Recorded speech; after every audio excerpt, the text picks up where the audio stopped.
우리 말씀 함께 보겠습니다. 로마서 4장 9절에서 17절입니다.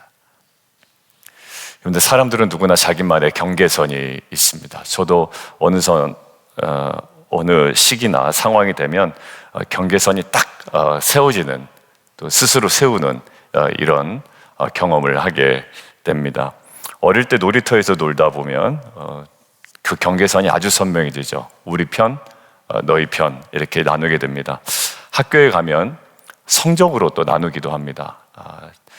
우열반이 있어요. 그러니까 우등생만 따로 뽑아 놓습니다. 반에서 한 1, 2등 하는 애들. 그래서 저녁에 따로 모입니다. 학교 도서관에서. 그래서 거기서 추가 공부를 또 시키고 그 아이들만 또 따로 야간 자율학습을 시킵니다. 그러면 또 우리 애들이 되는 거고, 그렇지 않은 애들이 이렇게 나눠지게 되는 겁니다.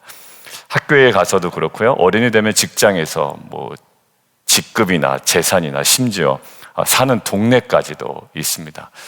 우리도 이제 버지니아에 살다 보면, 또 메릴랜드에 살다 보면 그 동네에 갖고 있는 어떤 그 성향들, 또 그룹들 또 있습니다.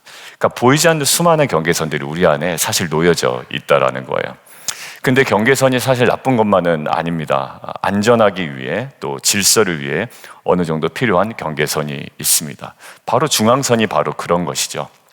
단지 라인만 그려진 것이 아니라 구조물이 있을 때는 오히려 그 경계가 나를 안전하게 지켜주기도 합니다. 그런데 문제는 뭐냐면, 이 갖고 있는 경계가 점점점 사람을 나누고 배타적으로 만들고, 너는 밖에 있고 나는 안에 있다라는 선을 계속 긋게 될 경우입니다. 그럼 관계가 계속 막히게 되고요. 그리고 마음이 계속 다치게 됩니다. 신앙생활도 마찬가지라는 거예요. 우리 신앙생활 안에서도 누구는 더 믿음에 좋은 사람, 누구는 그렇지 않은 사람이라고 선을 긋고 겉모습만 보고 우리가 경계를 지을 때가 있습니다. 그런데 오늘 복음은요, 그 모든 경계를 허물어 버려요. 계속 우리가 묵상해 왔지만 그 복음은 그 경계를 허물고 모든 사람을 품을 수 있는 길과 마음과 상황을 우리에게 허락해 주시는 줄 믿습니다. 그래서 하나님께서 어떤 방식으로 그 우리 안에 있는 경계를 허물고 또 우리의 삶 속에 그 복음을 살아나게 하시는지, 그 믿음의 그 세 가지 포인트를 좀 함께 보도록 하겠습니다. 믿음의 포인트이기도 하고 또 복음의 포인트이기도 합니다. 첫 번째 한번 보실까요? 첫 번째, 믿음은요, 표식이 아니라 본질이다라는 거예요. 그러니까 믿음은 사인이 아니라, 어떤 눈에 보이는 사인이나 표식이 아니라 본질이다라는 거예요. 오늘 바울은 아주 중요한 질문을 던지죠. 9절 같이 한번 읽습니다. 9절이요. 그 복이 할례자에게만이냐 무할례자에게도냐? 질문을 던지는 거예요. 너는 어떻게 생각해? 라는 거예요. 할례자에게만? 아니면 무할례자에게도? 이렇게 질문을 던지죠.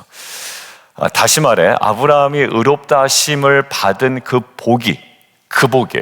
이 복이. 그렇죠? 아브라함이 무엇으로 의롭다 하심을 받았다? 어제 믿음으로 의롭다 하심을 받았다라는 그 복이 표식인 할례를 받은, 어떻게 보면 사인인 할례를 받은 사람에게만 주어지느냐, 아니면 모든 사람에게 주어지느냐라는 질문입니다. 오늘 명쾌하게 설명하죠. 아브라함이 의롭다 하심을 받았을 그때는 할례 받기 전이었다. 할례 어디서 받아요? 창세기 17장에 받잖아요. 근데 그 전에 15장에 의롭다 하심을 받는단 말이에요. 그러니까 그것들을 가지고 이야기하는 거예요. 사인, 이 할례라는 사인, 표식은 나중에 주어진 표일 뿐이라는 거죠. 그러니까 의롭다 하심의 조건이 아니라 이미 믿음으로 얻은 의로움, 믿음으로 얻은 그 의롭다 하심에 대한 확인하는 표식, 사인이었다라는 거예요. 우리 신앙생활에도 중요한 하나의 통찰을 준다고 저는 생각이 듭니다. 우리는 신앙의 겉모습에 마음을 더 둘 때도 있거든요. 사실 침례받은 것, 교회 오래 다닌 것도 그렇고요. 직분을 맡은 것, 이것들은 참 교회의 귀한, 어찌 보면 복된 은혜의 증거 중에 하나입니다. 하지만 이 모든 것들이 나를 의롭게 하는 근거는 절대 될 수 없다라는 거예요. 내가 의롭다라는 근거는 전혀 아니라는 거예요. 근데 어느 순간 이게 나의 의로움의 근거가 되어버립니다. 그것을 하나님께서 나를 의롭다 하신 적도 없는데 어제 우리가 묵상한 것은 이것은 뭐다? 선물이다라는 거예요. 의롭다 하심은. 결국 우리가 의롭게 되는 유일한 길은 뭐냐면 예수 그리스도를 믿는 믿음입니다. 그러니까 우리의 신앙의 가장 깊숙한 본질은 어디로 가야 되냐면 우리를 구원하시고 우리를 의롭다 하신 예수 그리스도를 더 깊이 묵상하고 그 관계를 누리고 그 관계 속에서 우리 안에 계속 생명의 진액이 쏟아부어지는 이 하나님의 의를 계속 공급받는 삶. 할례도 아니고 우리의 열심도 아니고 아까 얘기했듯이 우리의 그 열심도 아닌 오직 아브라함이 의롭다 하심을 받았던 여호와를 믿으니 여호와께서 이를 그의 의로 여기셨다. 철저하게 하나님 의존적 그리고 예수 그리스도의 십자가에 대한 의존하는 우리의 신앙이 날마다 우리를 이미 의롭게 하셨고 의로운 사람으로 만들어 가시는 가장 핵심적인 자리요 그 모습의 삶의 태도인 줄 믿습니다. 오늘 우리 말씀을 통해 우리가 좀 점검해 봤으면 좋겠는데요. 신앙의 겉모습에만 머물고 있지는 않은지, 그리고 내 신앙의 날마다의 기초는 무엇인지, 오직 우리의 의와 그리고 소망은 오직 예수 그리스도 그분의 복음 안에만 있는 줄 믿습니다. 여러분들, 우리의 신앙의 본질이 예수 그리스도를 믿는 믿음임을 굳게 붙들고 나아가는 귀한 아침 됐으면 좋겠습니다. 그리고 겉모습의 표식에 머물지 아니하고 날마다 복음의 은혜를 더 깊이 누리기를 주님의 이름으로 축원드립니다. 그리고 오늘도 의롭다 하시는 예수 그리스도의 십자가와 그 부활을 의지하는 저와 여러분 되기를 주님의 이름으로 축원드립니다. 자, 두 번째요. 믿음은 첫 번째 뭐라고 했습니까? 표식이 아니라 본질이에요. 그리고 두 번째, 믿음은 경계선을 허물고 보편성을 확장합니다. 조금 이제 한국어 불편하신 분들은 이게 어려울 수도 있어요. 경계선을 허물고 보편성을 확장해 나갑니다. 여러분들, 바울은 13절에서 아주 중요한 선언을 합니다. 13절 제가 읽겠습니다. 아브라함이나 그 후손에게 세상의 상속자가 되리라고 하신 언약은 율법으로 말미암은 것이 아니요 오직 믿음의 의로 말미암은 것이니라. 다시 말해, 아브라함이 세상의 상속자가 된 것은 무엇 때문이 아니라고요? 율법 때문이 아니라 무엇 때문에? 믿음으로 의롭다 하심을 받았기 때문에 라고 이야기합니다. 그런데 만약에 율법으로 약속이 성립이 된다면 어떻게 될까요? 율법으로 약속이 성립이 된다면 바울은 단호하게 얘기하죠. 14절 한번 읽어보겠습니다.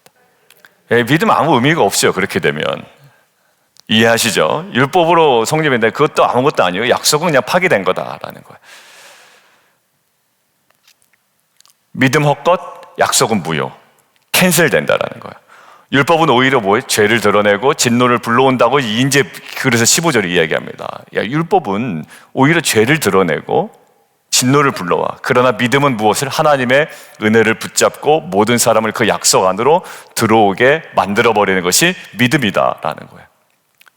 거기서 결국 우리 무엇을 보냐면 우리는 경계선의 차이를 봅니다. 율법은 결국 무엇은 역할을 해요?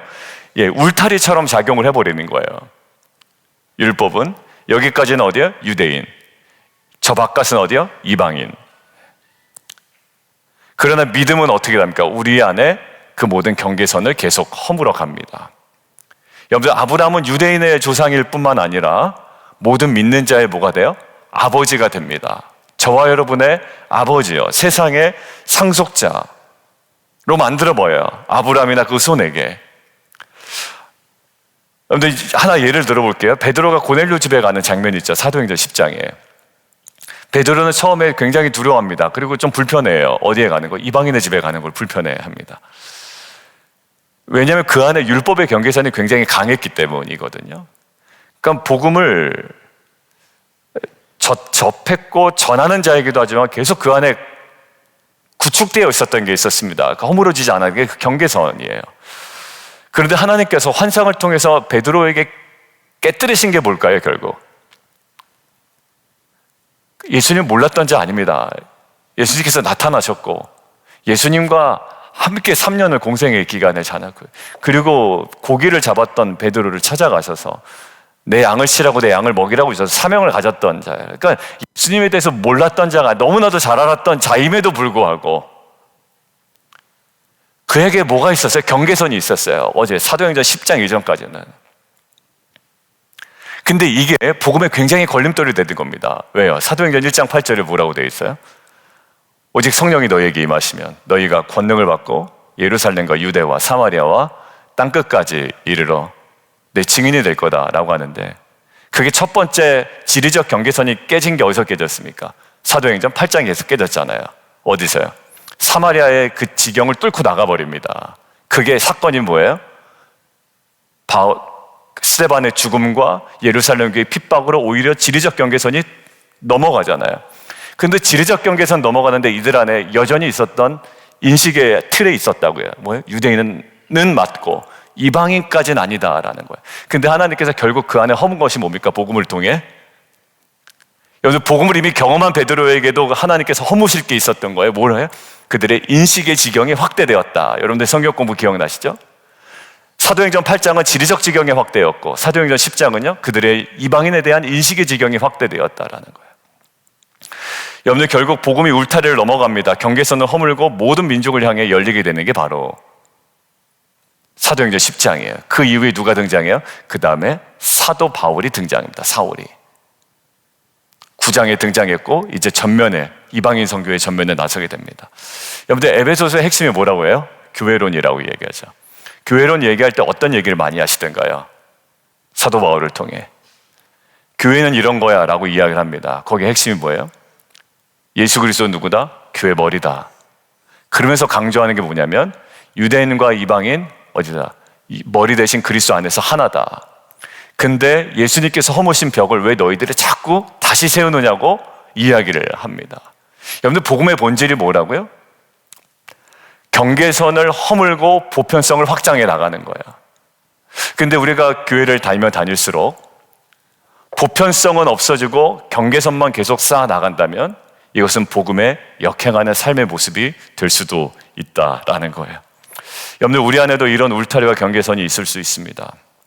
처음에는 괜찮았는데 하면 할수록 내 편 만드는 데 신경을 쓰는 경우가 있어요. 사람은 영향력이 있는 거 참 좋아하거든요. 그래서 내 편, 내 영향력이에요. 그래서 어떤 마음이 드냐면 뭔가 대화를 나눌 때 이 사람 나랑 대화가 좀 안 된다 싶으면 이제 딱 단념해 버리는 거예요. 그래서 그 사람과 편하게 합니다. 이것이 여러분들 뭐 일부의 사람이 아닌 문제가 아니라 저희 리더들과 함께 모였을 때도 각자 갖고 있는 연약함이었어요. 저를 포함해서. 여러분들 복음은 원래 어느 거예요? 경계선은 오히려 점점점 약해지고 보편성이 확장되는 삶인 줄 믿습니다. 그것들을 증거하신 분이 누구예요? 그게 바로 예수 그리스도고, 그것을 통해서 정말 하나님과 상관없었던 죄인들이 하나님의 보편적인 사랑 안으로 들어온 게 바로 이 복음이 있기 때문에 그렇습니다. 여러분들 우리 교회에 경계선이 보일 때가 있어요. 그러니까 우리 교회는 다 좋은 건 아닙니다. 경계선이 보일 때가 있어요. 그리고 어떤 보이지 않는 경계선을 구축하고 나갈 때도 있습니다. 복음은 경계를 허물고 또 이웃과 민족과 세대를 품으라고 우리를 부르고 있는 줄 믿습니다. 우리가 믿는 복음이 경계선을 허무는 능력임을 오늘과 다시 한번 붙들고 허물어진 경계선으로 다시 한번 한 걸음 더 나아가는, 특별히 관계 속으로 더 나아가는 저 여러분 되기를 주님의 이름으로 축원드립니다. 그래서 사역자들에게도 이제 이야기하는데 점심시간에 누구랑 밥 먹는지를 잘 봐라 이렇게 얘기합니다. 나 누구랑 밥 먹는지 잘 봐라. 내가 편한 사람하고 밥 먹으면 거기서는 대화의 꽃도 피고 막 웃음도 있고 왁자지껄 할 수는 있어요. 근데 그 왁자지껄이 사실 보기는 별로 안 좋을 때도 있거든요. 사실은. 항상 붙어 다니는 사람이 항상 붙어가지고 항상 얘기하고 막 웃고 하는데 그게 보편성이 떨어지게 되면 남들이 볼 때 거기에 대해서 자꾸 이야기를 한단 말이에요. 자기는 몰라요. 근데 거기에 있는 그런 모습들이 있어요. 보편성은 계속 떨어지는 거예요. 보이지 않는 벽이 허물어지고 복음의 보편성을 드러내는 저와 여러분 되기를 주님의 이름으로 축원합니다. 그래서 새로운 가족이 오면 오히려 그 보편적인 사랑으로 그들을 더 안고 더 다가가고 더 관심 있게 다가가고. 그래서 우리 교회가 모든 사람을 품는 그리스도의 사랑의 공동체, 복음의 공동체 되기를 주님의 이름으로 축원합니다. 복음의 공동체라고 우리가 주장만 할 뿐만 아니라 경계선은 허물어지고 보편성이 더욱더 확장되어지는 교회. 세 번째입니다. 믿음은 나의 능력이 아니라 하나님에 대한 전적인 의존입니다. 16절 믿음의 본질에 대해서 얘기하는데요. 제가 읽겠습니다. 그러므로 성숙자가 되는 것은 그것이 은혜에 속하기 위하여 믿음으로 된다라는 거예요. 성숙자가 되는 건 이것이 은혜이기 때문에 믿음으로 되는 거예요. 결국 우리의 믿음은 우리의 자격, 노력, 이건 아닌 거예요. 전적인 하나님의 은혜에 근거한다라는 겁니다. 그리고 17절 아브라함의 믿음을 이렇게 요약합니다. 아브라함이 어떤 것을 믿는, 그가 믿은 바라는 아브라함의 믿음이 나오잖아요. 그가 믿은 바 하나님은 죽은 자를 살리시며 없는 것을 있는 것으로 부르시는 이시니라. 그러니까 아브라함의 믿음은 자기 자신에 대한 확신보다 내 능력을 짜내는 것도 아니고 전적으로 하나님을 의지하는 것, 하나님께 대한 전적인 의존, 죽은 자를 살리시는 분, 없는 것을 있는 것으로 부르시는 분. 요한복음 11장 한번 나중에 보시면 그때 나사로가 나오거든요. 무덤에 있던 장면이에요. 인간의 능력으로는 아무것도 할 수가 없죠. 죽은 나사로 앞에 가서 어떤 일을 하겠어요? 곡하는 것 외에는 할 수가 없습니다. 죽음의 현실입니다. 그런데 예수님께서 뭐라고 말씀하시냐면 나사로야 나오라 라고 이야기를 합니다. 말씀하시자 어떻게 됩니까? 죽은 자가 걸어 나옵니다. 되게 단순하죠. 믿음은요 바로 그 하나님을 바라보는 거예요. 죽은 자를 살리시고 없는 것을 있는 것을 부르신. 우리의 기도의 지경은 나의 소원의 나열이 아니라 우리의 각자의 마음 가운데 소원을 주시고 넘치도록 능히 더하신 하나님의 역사를 믿는 믿음으로 나아가는 것이 저는 기도라고 믿습니다. 각자의 마음 가운데 소원을 주세요. 아브라함에게 소원이 없었어요. 근데 어떤 소원을 주세요? 자녀가 생길 거란 소원을 주세요. 여러분들 그래서 없는 것을 있는 것으로 만들어 버리세요. 있다고 하세요. 빛이 있으라라고 할 때요 오히려 학자들의 분석에 하면 이런 거예요. 앞으로 빛이 있을 거야 내가 얘기하면 이런 의미가 아니라 뉘앙스가 어떤 의미냐면 빛이 있다라는 선언이에요. 아니 없는데요? 아니요 빛이 있다 하는 거예요. 없어요? 근데 있는 것처럼 부르세요. 그리고 그거를 있게 하신단 말이에요. 여러분들 믿음은 바로 그런 겁니다. 내가 원하는 수준에서의 그 소원의 나열이 아니라 각자의 마음 가운데 주시는 마음의 소원을 더욱더 능히 더하게 하시는 하나님에 대한 믿는 믿음으로 우리가 무릎 꿇는 것, 이것이 믿음의 기도의 본질인 줄 믿습니다. 여러분들 지금 죽은 것 같은 상황 가운데 있으실 때도 있어요. 자녀에서, 가정에서, 건강이나 경제 문제에서 아무 가능성도 없어 보이는 자리에 있을 때가 있지만 우리가 온전히 붙들 분 딱 한 분 있습니다. 어때요? 부활의 주님, 그리고 부활의 주님을 가능하게 한 우리 하나님을 향한 전적인 신뢰로 나아가야 될 줄 믿습니다.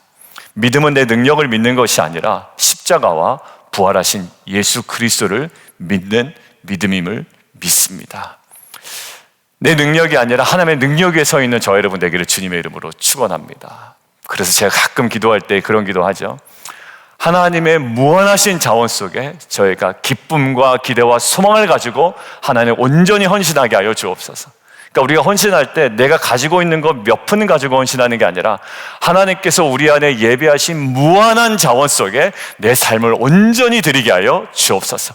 그 무한하신 자원과 부르심 속에 우리가 헤엄치며 파도치며 올라타 하나님 그 길에 인도하신 하나님의 손길을 누리게 하여 주옵소서. 전적인 의존입니다. 오늘도 없는 것을 있게 하신 하나님을 전적으로 의지하며 복음 안에서 승리하는 성도가 되기를 주님의 이름으로 축원합니다. 결론 맺습니다. 첫 번째, 믿음은요, 표식, 보이는 것이 아니라 믿음은 내면의 가장 중요한 본질입니다. 침례도 중요하고 직분도 중요하고 헌신도 중요한데 하나님 앞에 서는 근거는 오직 예수 그리스도의 복음임을 믿습니다. 그 복음이 그런 거예요. 그 두 번째, 믿음은 경계선을 허물고 보편성을 계속 확장해 갑니다. 율법은 울타리를 만들어요. 그런데 복음은 모든 사람을 품습니다. 그리고 은혜 받은 자의 특징 품어요. 어제도 우리 성도님 가정에 신방을 갔는데 우리 텐트 지기와 함께 그 가정에 메릴랜드인데요. 안 막히면 1시간인데 어제 막히니까 2시간이 걸리더라고요. 근데 지난주 오셨었잖아요. 목요 성령 집회 때 가정에. 그러니까 골프 피그할 때도 저랑 같은 반이었거든요. 그러니까 저번에 물어보니까 2시간 걸렸다고 그래서 그냥 2시간을 그냥 아무 생각 없이 들었는데 어제 가니까 진짜 2시간이 걸리는 거예요. 트래픽이 바뀌니까. 근데 가정에서 이제 예배드리고 이런저런 이야기를 나누는데요. 그 가정의 아름다운 모습을 제가 봤어요. 그게 뭐냐면 가정 안에서의 그 복음이 점점 확장되는 모습이었습니다.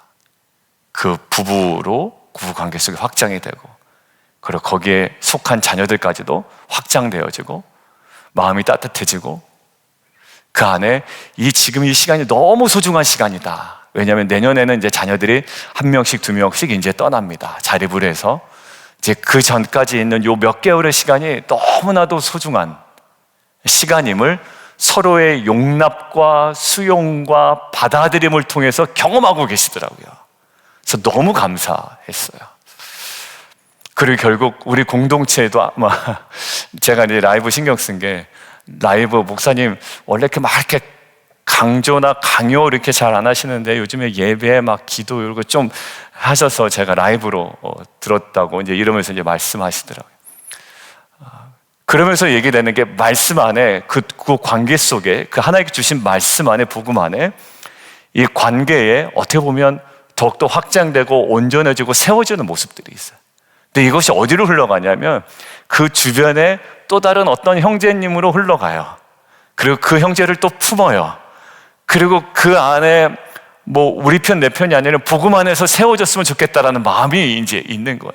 그래서 제가 그 이름 받아왔습니다. 그래서 오늘 아마 기도했는지 모르겠는데 하신 것 같아요. 끄덕이는 거 보니까. 여러분들 그게 뭐니까 확장성이에요. 여러분들 이게 우리 공동체가 더욱더 확장되어지기를. 지난번에도 피스메이커를 하니까요. 피스메이커 하신 분들이 어떻게 보면 이 관계의 확장성이 보여요. 옛날 같으면 그냥 잘랐을 거예요. 근데 더 품고 확장되고 넓혀지는 모습을 보게 됩니다.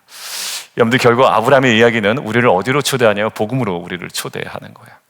우리의 의와 소망은 나 자신에게서가 아니라 십자가와 부활로 완성하신 예수 그리스도께 있음을 믿습니다. 오늘도 그분을 바라보는 믿음으로 살아가는 귀한 성도님 되시기를 주님의 이름으로 축원합니다. 함께 좀 기도하겠습니다.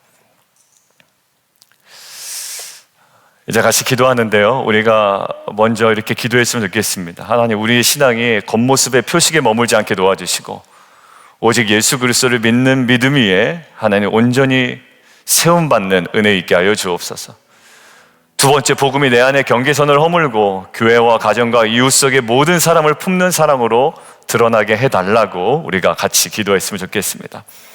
세 번째, 죽은 자를 살리시고 없는 것을 있게 하신 하나님을 온전히 우리가 바라보며 내 삶의 불가능한 현실 속에서도 부활의 주님만을 의지하게 해달라고 기도했으면 좋겠습니다. 40일 작정 기도하시는 분 한 분 얘기를 했잖아요. 첫째 날 전혀 예상하지 않았던 남편에 관한 소식, 두 번째 가정에게 간절히 기도했던 두 번째 소식이 첫날 둘째 날에 주신 거예요. 한 거는 딱 한 가지밖에 없습니다. 하나님 40일 온전히 하나님께 드리며 하나님 기도합니다. 그리고 금식도 더 순전하기 위하여 점심에서 저녁으로 바꾸셨어요. 왜냐하면 점심에 하는 것보다 저녁에 하는 게 본인이 더 도움이 될 것 같다라고 이야기를 하시더라고요. 하나님을 의존하는 신앙. 우리 교회와 성도들의 삶에 이 믿음이 살아나도록, 또 자신의 삶 가운데 정체되어 있는 신앙이 아니라 전적인 하나님을 의지하며 또 복음으로 인해 우리 삶이 더욱더 확장되어가는 귀한 열매 있게 해달라고 우리 주님 이름 한 번 부르고 함께 기도합니다.